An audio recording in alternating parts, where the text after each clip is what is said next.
everything is pretty much quiet on the Mariners front at the winter meetings, though we have a general idea of where Jerry Dipoto and crew might strike next. We'll discuss their stated focus and look at a few potential trade partners for Seattle here on the Locked On Mariners podcast. Colby, hit it.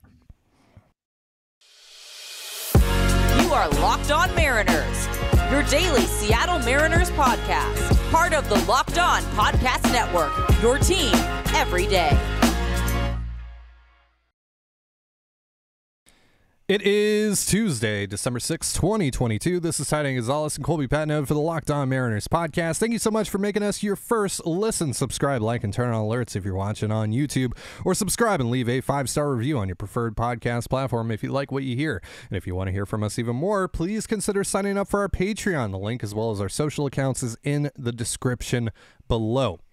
On the show today, we'll look at a few under-the-radar trade partners for the Mariners, as well as some corner infield and corner outfield candidates, since that's what Jerry Dipoto has said is the team's focus right now.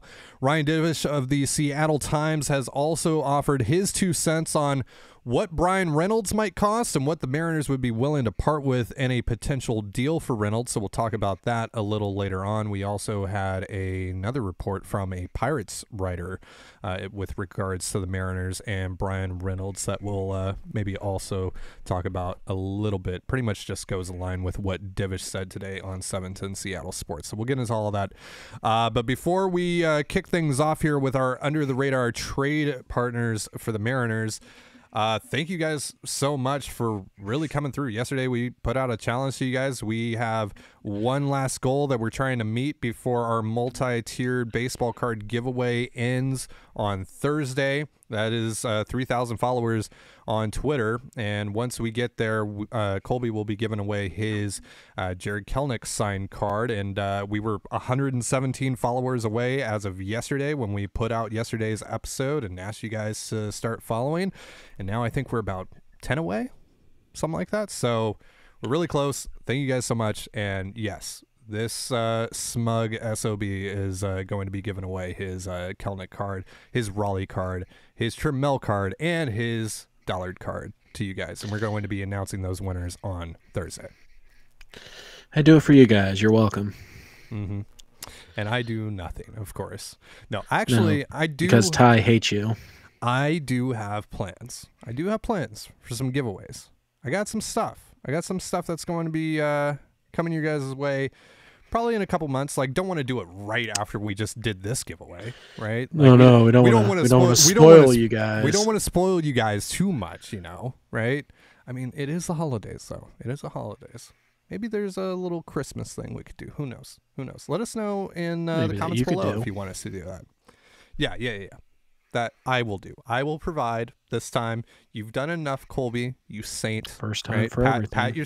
Pat yourself on the back. Just not too hard. Don't want to tear your UCL. Don't want Tommy John. Let's get into these under-the-radar trade partners for the Mariners. This is something that we wanted to do. You DM'd me last night about doing this. So I'll start with you here. We know about the Rays and the Padres, and we know that the Mariners are probably interested in Bryan Reynolds. So the Pirates, the Rays, the Padres, etc. Like, we know, like, those teams, like the Mariners are either directly interested in a player that one of those teams have, or they have consistently traded with one of those teams. So none of those teams are off the board here. Who's someone that the Mariners typically don't trade with that you think actually lines up pretty well with them in a deal this winter? The Tampa Bay Rays. I just said the Rays are off the board, Colby. I don't listen to you. I just wait for you to stop talking so then I can talk. Or you'll just mute me. Yeah. Which you have power to do. Not when we're recording. Unfortunately. So yeah, because you don't want to record again. You don't want to derail the show. No. There's a certain bit of trust that comes out of laziness, really. So yeah, there was a couple of interesting names that kind of got floated like that, we never really talked about for the Mariners, and it just kind of got us thinking about, there's a lot of teams that we just kind of ignored. And, the 2 names that got mentioned last night that are actually kind of interesting. There's Bobby Dahlback, who is apparently very much available in trade talks with the Red Sox, a team we have not covered much. And then Liam Hendricks is apparently getting asked about obviously the all-star closer for the White Sox. And so those are two teams that we hadn't really talked about. Both are interesting names for the Mariners to consider. Both come with pretty considerable warts that make them not ideal fits. But yeah, we haven't really talked about the White Sox. We haven't talked about the Red Sox. Haven't really talked about the Yankees. There are a few teams. Oakland, interestingly enough, we really haven't spent a lot of time talking about Oakland.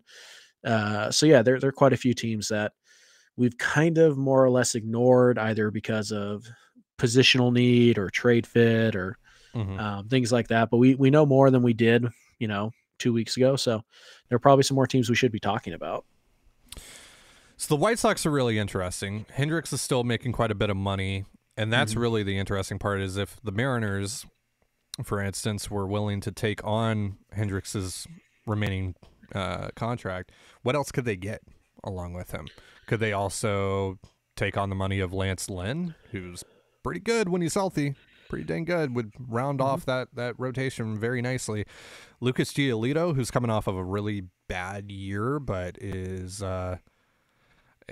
he's had like Cy Young caliber stuff at times and is basically an all-star level pitcher for the most part, aside from last year. He's got 1 year left, so maybe take a swing on him. Is there anyone else from the White Sox? I mean, Kendall Graveman, potentially a reunion with Kendall Graveman would be interesting. Yep. Anyone else that stands out to you from Chicago? Tim Anderson. Dude, I mean, it'd be great. I go nuts for TJ. Yeah, absolutely. No, I think when you're looking at the White Sox, you're really looking at pitching. That's kind of what Seattle needs. I don't know if they match up great, and I don't think you're going to get Liam Hendricks as just like a salary dump, right? Like they're not just going to be like, oh, well, we just want the contract off our books. The interesting thing about Hendricks is that the last year of his deal becomes fully guaranteed if he's traded. It's a pretty similar clause to what the Mariners had to deal with Kyle Seager. So, is Hendricks worth $29 million over the next 2 years? I would say that most relievers aren't, even the really, really good ones like Hendricks. So that it's you're going to have to give up something of value and take on that salary. So it's tough to say there. Aaron Bummer, great name, especially for a relief pitcher. He's kind of interesting. Reynaldo Lopez is a guy that I've liked for a while. He's interesting. Love Reynaldo Lopez. Yep. Yeah. So there are quite a few guys that make some sense for the Mariners. And like you mentioned, Lance Lynn, Giolito, those two guys. Giolito is definitely a bigger risk, I would say, but the upside is still significant. So yeah, I think that's kind of what you're looking at there. I really don't think you're going to get position players out of the White Sox because they're all, I mean, for the most part, they're all pretty bad athletes, right? Like you're not interested in Yasmani Grandal. Andrew Vaughn doesn't really make any sense for this roster. Yohan Moncada maybe would be interesting. He has his own issues, but he's probably a really good third base, or he is a good third baseman. Maybe could play second base if you need him to. He's kind of not really a utility guy, but that's kind of how you'd have to roll with him. So I think for the White Sox, someone that can play third base and maybe first base, Moncada is a little bit interesting. He's got 1 year left on his deal. I think it's 2, but yeah, either way, it's been a rough couple of years for Moncada. He never really quite hit the heights that most people thought he could as a prospect. Still a good player, but yeah, I really think you're probably looking at Giolito, Bummer, Lopez, Graveman. I think you're looking at pitching if you're going to make a deal with the White Sox. Right. A couple other teams, you mentioned one of them, the A's. Maybe someone like Tony Kemp would make sense. Maybe not as much now because they have Wong, they have Moore, they have Haggerty, so they're pretty shored up for the most part on that front. Seth Brown, maybe, even though they're looking for a right-handed hitting outfielder. Brown is a lefty. He doesn't get on base much, but he hits for power, and he's a pretty decent defender as well. So maybe that's an option. AJ Puck, he's going to be a little expensive, but and probably not a clubhouse fit either with Puck. Probably not. He's rubbed some people the wrong way. Ramon Laureano is kind of right-handed outfielder, can play all three Sure. spots. Obviously the PED suspension is something that you have to worry about, and he wasn't very good last year. Cheaters on the team, Colby. Yeah. Tell me that when you haven't been advocating for Carlos Correa to be signed by the Mariners all winter. Because you know what Correa did actually helped him more than what Laureano did. So I don't know. But I don't Laureano. I think that's like a backup plan. If you miss out on Pollock and Myers, I would just rather go sign those guys and trade for Laureano. But there's a fit there. Yeah, but Oakland, they've already started their rebuild. I do wonder if maybe they'd be open to trading someone like James Caprillion. It's kind of an interesting young arm. Not super young, but like, could you do like Caprillion for Trammell and Dollard? I don't know, maybe. I don't even know if that's a good trade for the Mariners, but you get the idea. So, gotcha. Yeah, just a couple of leftover bullpen arms. Like it, not Sean Murphy. Let's just be clear about that. You're not getting Sean Murphy. No. There's no reason to. You don't need to. You don't need Sean Murphy. You have Sean Murphy at home. No. His name Why is would you? And he's better. So and younger and cheaper. And younger and cheaper. Yeah. So well, I think he's younger. I think so. Anyways. Right? Yeah. Yeah. Cardinals are another team that I think lines up fairly well with the Mariners. Chris Stratton, obligatory Chris Stratton mention on here. I have to do it. Have to love Chris Stratton. Boy. Yeah, you elite have to. Elite spin rates. Just get this guy, please. Just get this guy in your bullpen. I've been advocating for Chris Stratton for the last 3 years, and he did get traded at the deadline, just not to the Mariners. Very sad about that. Tyler O'Neill, that's the other guy that I'm looking at here. I know Mike Salk mentioned him. You told me that. What was it, yesterday on 710? I like the O'Neill idea. We talked about him, I talked about him at least on our Patreon show a few weeks ago. Really good defender. 2021's a bit of an outlier for him, though, in terms of offensive production. He was like a 5-win player in 2021. Kind of fell off this year. I think he got hurt. Not sure if I'm correct on that or not. But his offensive numbers did take a little bit of a hit, but he can hit for power and play really good defense in a corner spot, and he's righty, right? So, and we're going to be talking more about right-handed corner outfielders because that's apparently what the Mariners are looking at right now, as well as corner infielders. And then we're going to talk about Ryan Divish's comments on the Bryan Reynolds market in just a moment. But real quick, a reminder, this episode of Locked On Mariners is brought to you by BetOnline. BetOnline.net is your number one source for football betting, info, stats, news, and analysis. Get all the latest odds and trends for every professional and amateur league out there, from football to basketball to soccer and esports. We've got it all at betonline.net. And if you love sports podcasts, you can find those at BetOnline as well. We're always the fastest and easiest way to get your betting fix. Head to the website today or use your mobile device to learn more. BetOnline is where the game starts. You're listening to the Locked On Mariners podcast. Thank you so much for making us your first listen. So, Jerry Dipoto met with the media yesterday. So did Scott Service as well. And it looks like the Mariners' focus at the moment is corner outfield, as we knew, but more specifically, right-handed hitting corner outfielders. So that's specific and a little weird because this team is very right-handed at the moment. They're also looking at someone that can play the corner infield spots, and there's a possibility they can get someone that can play the corner outfield spots and the corner infield spots, and that's just one player. Brian Anderson is a guy that could potentially do that, and he's been linked to the Mariners over the last couple of days. Former Marlin, who was non-tendered recently, they apparently had interest in him, I think a year ago was a report, but he was just too expensive for them, for their tastes at the time, to land via trade.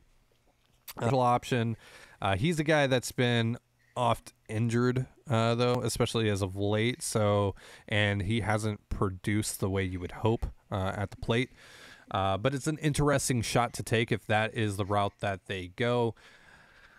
Anyone else that stands out here from the right-handed side? I mean, I know you have a couple of guys in mind. Actually, let's start here. Mitch Haniger. A lot of people are talking about Mitch because they Right. basically described Mitch, right, when they said this. But as we know, Kind of.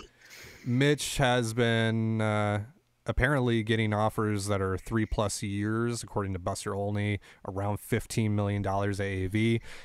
We've said on the show that's just a little bit much for a guy that doesn't provide the reliability that you would like to have there.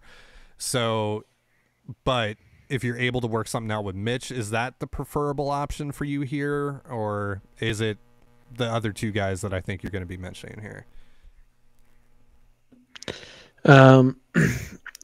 Well, first of all, we should note that if you're a fan of Josh Bell, he is off the market. He has signed a 2-year, $33 million contract with the Cleveland Guardians, Oh, wow. which is Wow, they spent a really money. fun fit. Yeah, that's a good fit too. I like that move. See how I didn't care that they got him for $17 million a year. I just like the player and the fit. Wow, shocking. I know. Anyways, for me, Mitch Haniger is just no. 3 years is just too much. I'm not entrusting Mitch Haniger to stay healthy for the length of a 3-year contract. Not enough to recoup my money. Sounds like $15 million a year. So like you might get 3 and 50 or something like that. I'm out. Like I'm totally out. So, when you talk about right-handed hitting outfielders, it seems like the plan right now, or what the Mariners are kind of planning on rolling with, is a platoon of Kelenic and this other hitter. Now things can change. This doesn't mean that they're out on Yoshida. It doesn't mean that they're not trying to trade for Bryan Reynolds. It just means that they're building with the roster they have right now, which is what you're supposed to do. So when you talk about other right-handed hitting outfielders, I really like Will Myers. He can run around. He's got some really good power. Hits lefties very well. Handles himself against righties. He's going to be about league average against righties. And the bonus with Will Myers is that he actually plays a pretty good first base. And so you can kind of protect yourself from the inevitable Ty France injury without having to go and carry an actual first base only type of guy on your roster. So I really like Will Myers for that role. AJ Pollock is a guy who continues to crush left-handed pitching and just be a really good player overall. Pollock is just solid. He's good against righties. He's great against lefties. Defense is definitely taking a few steps back. He's 35 years old. He's not an up the middle player anymore, but he's a guy that you could play in left field against lefties. And if you DH him, against righties or whatever, you're going to be just fine. It's not a black hole. It's not a black hole if he's out there, assuming like Kelenic fails or somebody gets hurt, you'll be fine with AJ Pollock. So I like those two guys quite a bit. The interesting part is, he is Jerry mentioning specifically, it was Jerry or Justin, either way, specifically mentioning that they wouldn't mind somebody who could play the corners as well. And that kind of is difficult. There's not a lot of guys out there who can play both the corner infield and the corner outfield. Brian Anderson is one of them. By God, is that Patrick Wisdom's music? Maybe. Yeah. So, I mean, Anderson makes some sense if that's what they're looking for. Will Myers can't play first base. I really wouldn't want to see him try to play third, but well, I mean, he almost fills that role. So I almost wonder if there is like,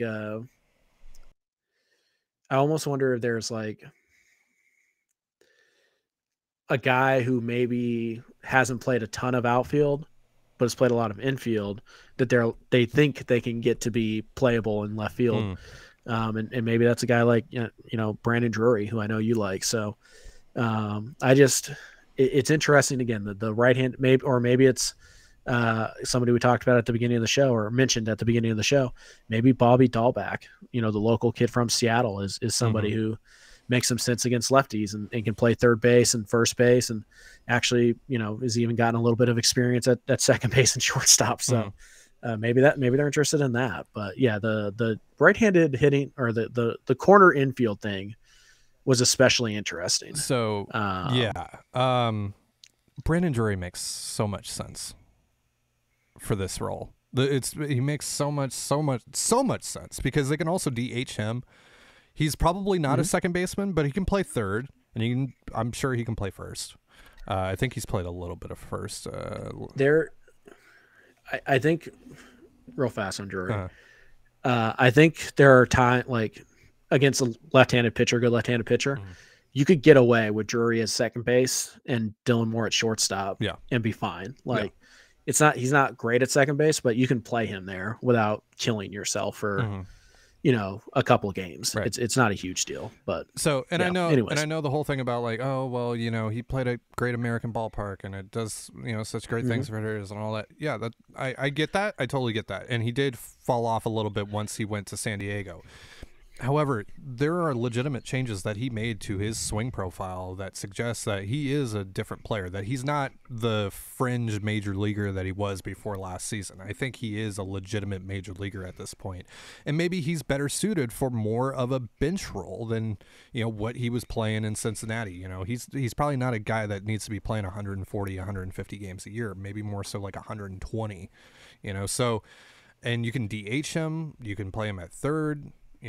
He can stand at second if you want him to. I'm sure he can handle first just fine. Like, he makes so much sense, and he gives you power off of the bench, like legitimate power off of the bench. That'd be really nice to have. The other guy that I'll mention here, though, Matt Carpenter. He didn't play a lot last year, but my God, he was incredible in New York when he did play. And by the way, Colby, he played the corner outfield spots as well last year, a little bit. Now, left-handed hitter, so clearly he's disqualified. Clearly. Yeah. Yes. No, I'd be down for Matt Carpenter. He's got an amazing mustache. I wonder if he'd keep it in Seattle. Yeah. That was definitely brought on by him being in New York, but I suggest that he keeps it because it was pretty sick. He played 47 games last year and had a 217 WRC plus. 217 in 47 games. Right now. Now Yankee Stadium. Yankee Stadium is a really good fit for his swing. I'd be okay with Matt Carpenter. I think what people lose track of sometimes is there's this idea that every free agent move has to be like this massive, impactful, like 4-win player for it to make a difference, and that's just not true. No. What you build on your bench, what you build as part of your platoon, what you build on your rotation, like those guys ideally are still going to get 300 plate appearances. That's a pretty decent chunk. So you don't want bums on your bench. You want guys who, A, can cover you in case of injury, or B, can help prevent injuries by playing enough games so that players like JP Crawford, who have worn down at the end of the year, every single year of his career, don't have to play 150 games. Now they can play 130. And Eugenio Suarez doesn't have to play 162 games. Now he can play 140. Yeah, and he can DH some. And Julio doesn't have to. If Julio needs a DH day, fine, whatever. We can have center field covered. We don't have to put Dylan Moore out there and watch his god awful routes in center field. That's not even a shot at Dylan Moore. That's a shot at the Mariners roster building for not having a viable backup center field option. But anyways, those bench players, those boring deals, those 1 year, $7 million deals, those matter and they are significant. So when we sit here and talk about Drury and Carpenter and Myers and Pollock and all these guys, and you sit here and say, well, that's boring. That doesn't make them any better. You're objectively wrong. Yeah. The Mariners are a better team with Brandon Drury on their bench than they are with Abraham Toro, than they are with Sam Haggerty, than they are with Donovan Walton, all guys who the Swaggerty stands are going to come after you now. Okay, you watch Sam Haggerty in September and tell me he's a good player. Get out of here with that nonsense. You guys want to sit here and pretend that Haggerty is the answer to anything off of 200 plate appearances? Get out of here. Get out of here. You know what? If that's you, then don't come complaining to me that, the Mariners didn't sign Trey Turner. You think Sam Haggerty's a great player. Get out of here with your nonsense. Why would I trust your opinion on anything? All right, we're getting... Haggerty might have a role, but he should not be guaranteed one. Let's be very clear about that. All right, we're getting derailed here, though. Back on Carpenter. Sure. Well... So Dipoto specifically mentioned, we face a lot of lefties. We want guys who can hit lefties, who can match lefties. Matt Carpenter last year, despite being a lefty, 333, 421, 848 against lefties. That was his slash line. It's okay. Yeah. Obviously small sample size, but those are ridiculous numbers. And of course, majority of that small sample size coming out of Yankee Stadium. And he was significantly better at home than he was away as well. So do have to account for that. but I think he does still have something left in the tank. I'd be interested in the Mariners kicking the tires on Matt Carpenter and seeing if he could fit into this thing. All right, you know who is a right-handed hitting corner outfielder and is also a left-handed hitting corner outfielder? Bryan Reynolds. Josh Bell. Yeah. That'll be interesting to see what the Guardians do with him. Is he going to play any outfield for them? Ugh. Godspeed to them. I hope not. I really hope not. Or well, honestly, for the Mariners' sake, because they're probably going to be in a wild card fight with them at least. Yeah, play him in the outfield some. Do it, Cleveland. Bet you won't. We're gonna let's all collectively bully the Guardians into playing Josh Bell in the outfield for 80 games this season. Anywho, Bryan Reynolds, talked about him a lot yesterday. I talked about how I think the Mariners should get pretty aggressive with some of the names that they throw around here because of what their ability to replenish this farm system in a pretty grand way the next calendar year with Felton, Celestine, and the three basically first round picks that they have that they're set to make next summer. Ryan Divish got on the radio today, 710 Seattle Sports, and I didn't listen to it myself, so. I'm just kind of going off of what you told me in the DMs here. So if I get this wrong, you know who to blame, folks. That guy right next to me. You said Divish. Point the right way, Ty. I didn't even try pointing. I didn't even try pointing this time because like the mirroring, it just throws me off. So you said so Divish said on 710 that Kirby, Gilbert, Raleigh are 100% untouchable for Reynolds, but the team would absolutely part with Matt Brash. Basically said Brash, Hancock, forward for Reynolds. So what are your thoughts on is that like a package that he was throwing out there or just names that he thinks the Pirates like? Mostly just names. Okay. He mentioned specifically that the Mariners would be open to trading Matt Brash in this type of package because they believe in their development system and their ability to find replacement arms. And then he said, that essentially, he's not going to be cheap. The Pirates are going to demand, top prospects along with Brash, and that would include Harry Ford and especially Emerson Hancock. So I don't know if Divish knows about the Pirates' or real interest in Hancock. We did get the report last year that the Pirates apparently really love Emerson Hancock. So we'll see about that. And then I believe it was Brock Heward came in and asked about Kelnick, and Divish said it's a possibility. And so, yeah, Divish didn't exactly it wasn't like this is their offer. It was more like, here's what they can offer, and here's what I think they would be willing to do. That's pretty significant, but also not all that far off of what we said it would cost. It's just a matter of whether or not the Pirates like Harry Ford and, Hancock really enough to do that, because again, like we talked about yesterday, Seattle can make a competitive offer. That's a competitive offer for Bryan Reynolds. It just seems to be one that can easily be beaten unless the Pirates love Emerson Hancock or they love Harry Ford and think that they're, a top 30, 40 prospect in all of baseball, which is possible. It's possible. So on top of that, there was another report, and take this with a very, very tiny grain of salt here, but there was a report from Cody Duncan, who is a writer for the Pirates website on Fansided, and he's also on Fox Sports. I think it's like 104.1 Fox Sports or something like that in Pittsburgh. And he said, per source, the Seattle Mariners are in on Bryan Reynolds. Name is being thrown around: Matt Brash, Derek Kelnick, Harry Ford, and Emerson Hancock. I was just told via DMs by someone that this guy is just regurgitating what Divish is saying, and that's all it is. And this guy basically just he doesn't have anything. That's what I was just told by a trusted source.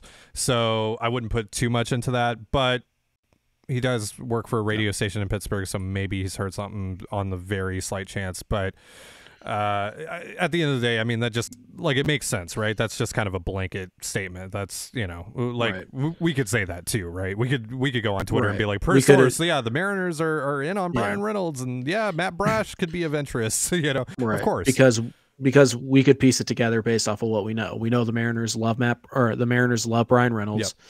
We know that the Pirates want starting pitching. We know that in the past, the Pirates have really liked Emerson Hancock. And then we have Divish saying today that, like, yeah, they would have to probably include Brash and Harry Ford too. And so we could generate the same exact report per sources, which, again, I don't want to come out and say this guy's definitely doing that, but it's so close to what Divish said on his radio hit this morning that it's hard to believe that's not what happened. But, it still means that Divish, has come up with this idea and thinks it's somewhat viable, or at least what the Mariners would offer. So there's still value in Divish's speculation here because he has a pretty good idea, certainly better than a lot of us, about what the Mariners would be willing to offer. Mm-hmm. So I do think the second report is just kind of regurgitated from, just kind of putting puzzle pieces together, essentially. But I do think that there's still value in the conversation because, again, Divish is speculating that, this is what it would take. And now we know that the Mariners are absolutely willing to move Matt Brash in a Bryan Reynolds package, which we kind of assumed they would be willing to do, but now we know. And like I said, at the end of the day, no matter what, this is still going to come down to, do the Pirates really like Harry Ford and Emerson Hancock? And if they do, then the Mariners have a shot. If the Pirates think that, like, Ford's 4 years away and he's probably, more of a third baseman than a catcher, and Hancock's probably a number 4, like, yeah, things are going to be tough. It's going to be tough to get a deal done. But if they think that Hancock is still legit, mid-rotation or better starter, and they think Ford can really stick a catcher or play up the middle and is going to hit, and they believe in Jared Kelenic, and they think Brash can start, then that package is going to be pretty appealing to them. So we'll see what happens. I don't think my odds have changed based off of where I was yesterday with any of this, but it is interesting, to say the least. I'm a Matt Brash stan, but I would do that in a heartbeat, right? This is all 4. Yeah. Mm-hmm. Yeah. No, the whole, even if that was the entire package, right? Like if it was Brash, Kelenic, Hancock, Ford, hell, throw Taylor Dollar in there as well. I would do that. Again, I think you can get very aggressive here. I think you can afford to get very aggressive here if you're the Mariners. You can get aggressive with bulk. Yeah. Right. You can't get aggressive with you can't start the prize. You can't waive George Kirby, which they're not going to do, according to Divish. No. They're not going to wave around Logan Gilbert or Kyle Raleigh. No. Like, they're not going to entertain that, nor should they, right? Because there is a limit, and there is, you got to weigh the value of corner outfielder, mid-rotation starter, or starting catcher. Those are premium positions. Mm-hmm. Whereas, let's be real about it. The Mariners do need to do something in the corner outfield spot, but they don't need to necessarily get someone like Bryan Reynolds to fill that role either. Right. Like, that is a bit of a luxury for them. So you don't want to take away from something from a premium spot that you desperately need to essentially land a luxury. When you can just, at that point, like, I would rather just go out and spend the 4 years and $60 million on Andrew Benintendi, honestly. Like, I'd rather just do that. Do you think that maybe the Mariners' desire for a corner infielder all of a sudden could be linked to maybe Pittsburgh wants Ty France or somebody like that in the deal? Like, would you do Ty France and Matt Brash for Bryan Reynolds? Just straight up. Yeah. Because that's 6 years of Brash, 3 years of France for 3 years of Bryan Reynolds. It hurts. I don't think I would. It hurts so much. I don't think I would. Because at that point, would you just rather go sign Benintendi? Yeah. Because now that creates another problem for me.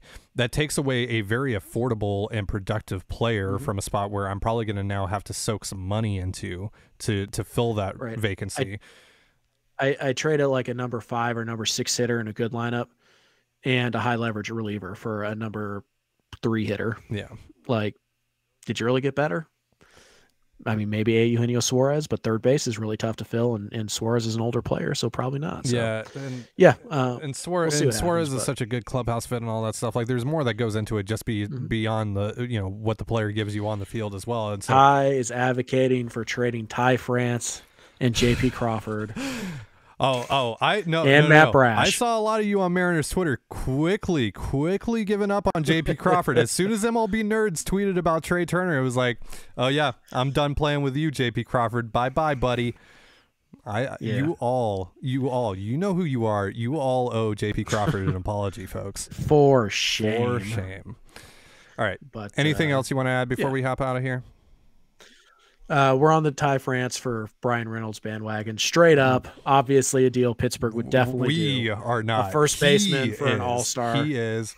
Let me figure out if I can point the right way. Did I do it the right way? Yeah, there we go. There you go. I finally figured it out. All right, last thing. Would you do Ty France, Emerson Hancock, and Harry Ford for Bryan Reynolds? No. Look at the ties sticking together. Yeah, exactly. Right. Now, Viva la France. To be fair, though, again, I'm going to say it. I always say this. Ty France, fake Ty. It's short for Tyler. My name, however, I'm just Ty. Are you seriously ending the show by gatekeeping the name Ty? Yes. That's exactly that's the hill that I choose to die on here. Okay. That is my brand. So the actual Ty club must be pretty small. Yeah, it is. It's me, and that's about Ty Kelly. Or is he Tyler as well? Nope, he's Tyler. Man. Ty Cobb is Tyrus, so he's out. Yeah. I'm just Ty. Must be lonely at the top, Ty. Yeah, that's true. That is true. I can attest to that for sure, especially in terms of this dynamic here on this podcast. That's going to do it for our show. Thank you so much for joining us here on the Locked On Mariners podcast. Disrespect to the talent is unreal. The talent. For Colby, Zato, I'm Ty Gonzalez. Be sure to give us a follow on Twitter at LO_Mariners. You can follow me at Dane Gonzalez and Colby at CPAT11. That's CPAT11. You can also find all that stuff in the description of this episode. And thank you again for making us your first listen. For your next listen, check out the Locked On Sports Today podcast featuring the biggest stories of the day, plus instant reactions, big game recaps, and the take of the day. It's available on the Odyssey app, YouTube, and wherever you get your podcasts just like us. And with that, have yourself a beautiful baseball day, and we'll see you tomorrow. Peace.